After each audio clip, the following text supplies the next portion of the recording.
She's useless, ridiculous. This will never work. The words sliced through the air like glass. I froze outside the half-closed door of the CEO's office, my hands still clutching the project folder I'd stayed 3 nights to finish. Their laughter followed, sharp and mean, the kind that feeds off humiliation. I'd known Gerald Stanton for 25 years, long enough to recognize that tone. He wasn't just dismissing an idea. He was dismissing me. I pushed the door open. The room fell silent, except for the faint hum of the city below. Gerald looked up from the table, still smirking, flanked by 2 younger executives who suddenly found their coffee fascinating. "So," I said quietly, setting the folder down. "You think I'm useless." Gerald leaned back in his chair, that lazy confidence he wore like a badge of honor. "Evelyn, it's not personal, it's just outdated thinking. We're moving in a different direction." Different direction. That's what they always said before erasing someone's years of work. I looked at the charts on the wall forecasts built from my data and felt something inside me go still. For months, I'd been running on caffeine and stubbornness, building a predictive logistics model that could have saved the company millions. And now, it was nothing but a punchline in Gerald's morning routine. I straightened the folder until the edges aligned. My voice didn't tremble when I said, "Then I resign, but in 1 year, you'll hear about me." He blinked, confused, half laughing. "You're serious. Completely." I turned and walked out before he could answer. The hallway felt longer than I remembered, the walls lined with plaques that still bore my name: Employee of the Year, Operational Excellence, Lifetime Service. They glimmered under the fluorescent lights, cold and irrelevant now. By the time the elevator reached the ground floor, my resignation letter was already drafted in my head. Outside, Chicago's wind cut through my coat, but it felt clean, honest. 25 years of loyalty ended with a single breath. I didn't know what came next, only that I was done asking for respect I'd already earned. Tomorrow, I would open a new folder on my laptop and start again. The next morning, I sat at my kitchen table, wrapped in the kind of silence that makes every sound feel too loud. The refrigerator hummed. A bus rumbled past below. Chicago kept moving, as if nothing had ended, as if I hadn't walked out of a 25-year chapter the night before.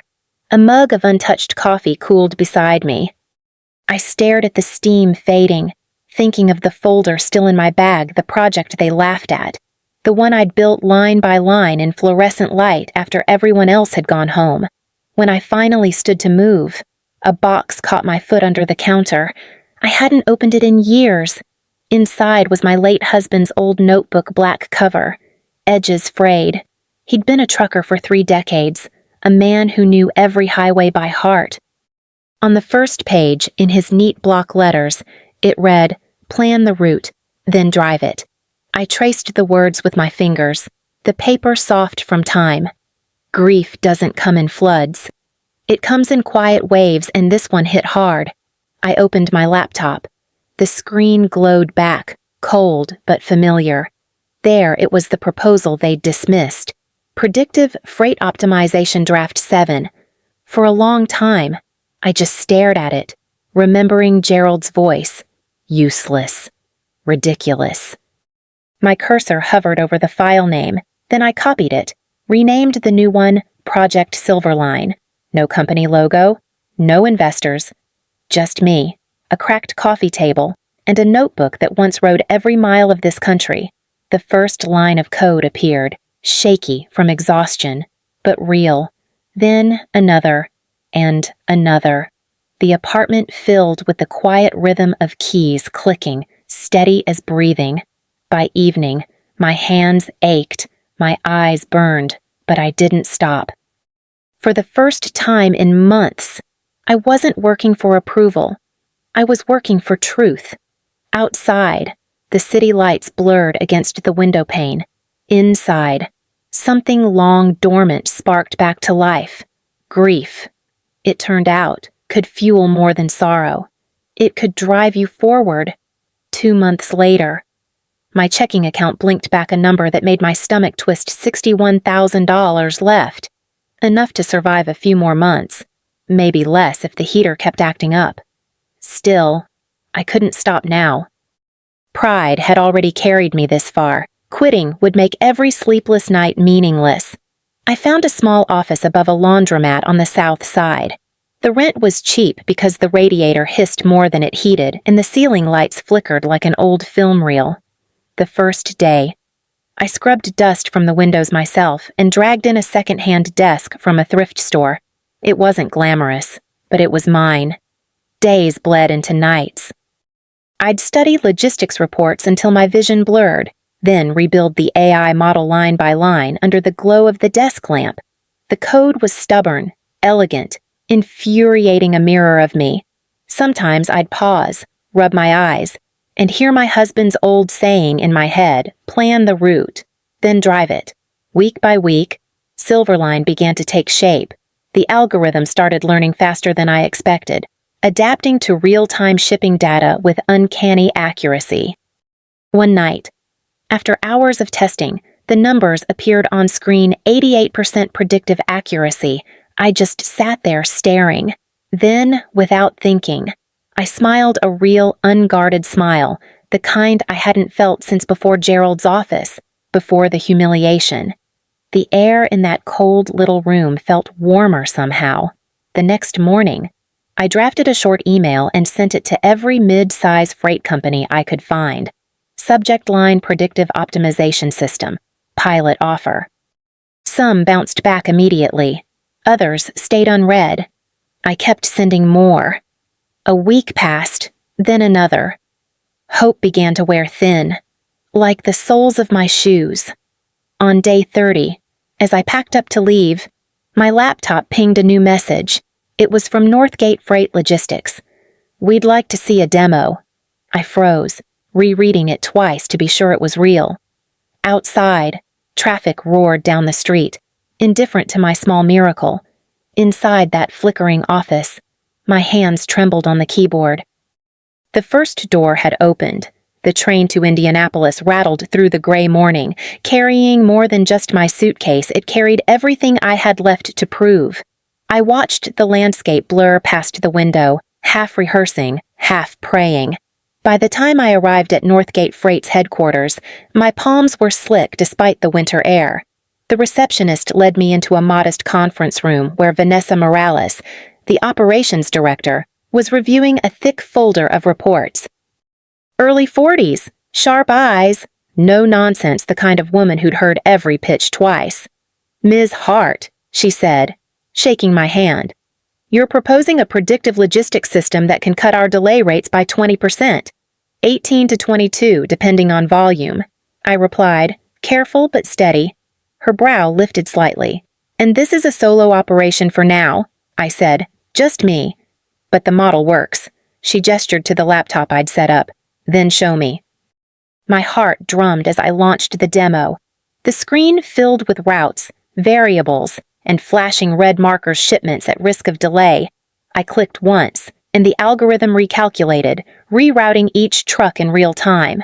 The projections shifted 17% reduction, then 21%, then 24%. Vanessa leaned closer. How accurate are these predictions? 88%, I said. Tested over 3 months' data. Silence stretched. Then, for the first time that morning, she smiled small but real. You built this alone. Yes. She closed the folder. We'll try a 3-month pilot, limited routes. If it holds up, we'll talk expansion. I exhaled so quietly it almost wasn't a sound. The contract was modest, but it was life. When I signed it, my hand trembled not from nerves, but from relief. On the train ride home, I stared at the dotted line where her signature rested beside mine. I whispered, the first yes that mattered. But when I checked my balance that night after rent, travel, and testing costs, the number left on my screen made my stomach sink. Hope, I realized, had a price, and it was climbing fast. By February, winter had settled over the Midwest like a punishment. Snow fell sideways, carried by wind that howled through every crack of my small office. The radiator had finally died, and I worked in fingerless gloves, coating through the cold. The forecasts were grim, the kind of storm that shut down highways and buried trucks for days. Logistics networks across the region began to panic. I watched the live freight maps flicker red as routes froze one by one. Then, something extraordinary happened. Silverline's system still running Northgate's pilot data detected the shift before the first closures hit. The model flagged a pattern in the weather data and rerouted half their fleet overnight. I barely slept, refreshing dashboards every hour. By morning, the news broke. Historic snowstorm. Paralyzes Midwest freight industry. I clicked through article after article until one headline stopped me cold. Vanguard Freight among companies. Hit hardest. Gerald's company. My old home. Their trucks stranded, warehouses backed up, clients furious. I didn't feel triumphant, just still. My inbox chimed. A new email from Vanessa Morales. Subject: you just saved us $200,000, Evelyn. The system rerouted perfectly. We stayed operational while everyone else shut down. Whatever you're building, it works. Vanessa. I read it twice, then a third time, my breath catching on the last word. It works. For a moment, I just stared at the screen, the glow reflecting off the frost on my window. Then I whispered to the empty room. So it works. The silence after felt like oxygen. Every insult, every dismissal, every night I doubted myself, all of it narrowed down to this one truth glowing in blue light. I reached for my husband's old notebook, the one that had started this journey, and added a new line beneath his handwriting. Proof beats pride. Outside, the storm raged on, swallowing highways and headlines alike. Inside, in a forgotten office above a laundromat, I finally felt warm. By March, the snow had melted, but something else was spreading through the industry whispers, articles on freight forums, snippets of conference chatter, quiet LinkedIn posts, all asking the same question. Who built the system that saw the storm coming? I didn't answer. I didn't need to. The silence worked better than any marketing plan. One morning, as I was finishing my second cup of coffee, a notification popped up on my laptop, a message from an unfamiliar address. Evelyn, it's James Porter. You probably don't remember me. I was on the finance team at Vanguard. I'm CFO now. Gerald's asking about you. He's nervous. Thought you'd want to know. I sat back, letting the words sink in. Gerald. Nervous. The same man who'd laughed at me in front of his team, now pacing somewhere, wondering how his company was bleeding clients to a nameless rival. For the first time in months. I laughed. Not loud, not bitter, just a small, disbelieving sound that felt like air after too long underwater. By the end of that week, Silverline had signed 2 more clients, both mid-size freight companies, both referred quietly by Vanessa. My savings, once in freefall, began to steady. Rent was paid early for the first time in a year, but I knew I couldn't keep building alone. That's when I met Mia. She was 28, a software engineer recently laid off from a startup that cared more about coffee bars than innovation. She showed up at my office with a portfolio full of raw code and ideas that moved faster than her words. Bright. I told her after our first meeting. Fearless. Reminds me of myself at 30. She blushed, then stayed until midnight debugging the system beside me. Soon, the tiny office hummed with quiet purpose, 2 women from different generations connected by stubborn hope. Some nights, when the lights flickered and fatigue blurred my vision, I'd glance at Mia hunched over her laptop, and I'd think the whisper had become something bigger, something alive, and it was getting louder. 16 months later, the industry looked very different. Silverline had gone from a rumor to a fixture, a name whispered in meetings, then spoken aloud in boardrooms. Our client list grew faster than our website could keep up, and somewhere in the middle of that quiet rise, Vanguard Freight began to crumble. I read about it first in a trade newsletter. Vanguard reports consecutive quarterly losses. A month later, another headline followed: key clients exit amid system failures. It wasn't personal anymore. It was math. Their delays, their inefficiency, their arrogance all catching up at once. Mia showed me a chart one afternoon, bright lines crossing the screen like veins of light. "That's us," she said, pointing at the upward curve. "And that's them." The downward slope beside ours looked like a fracture. I didn't say it aloud, but I thought of glass under pressure, how it can look solid until the very last second. That night, I received another message from James Porter. "Evelyn, he's unraveling. Investors are leaving one by one. Gerald keeps blaming the weather, the staff, even me, but we all know the truth. He sees your name in every lost contract. He just can't admit it." I stared at the message for a long time before replying simply, "Take care of yourself." James. There was no satisfaction, no gloating. I'd stopped chasing validation long ago. The next week, I met with 2 regional freight companies, both firms Gerald once mocked for being too small to matter. They signed partnership deals without hesitation. The ink barely dried before new inquiries began to pour in. At Silverline, our office still sat above the laundromat, but the space felt bigger now, filled with quiet momentum. Mia handled new clients with a steadiness that made me proud. Some evenings, as I shut down my computer, I'd glance at the city skyline reflecting in the window. The cracks in Vanguard's empire were spreading fast. I didn't need to break anything.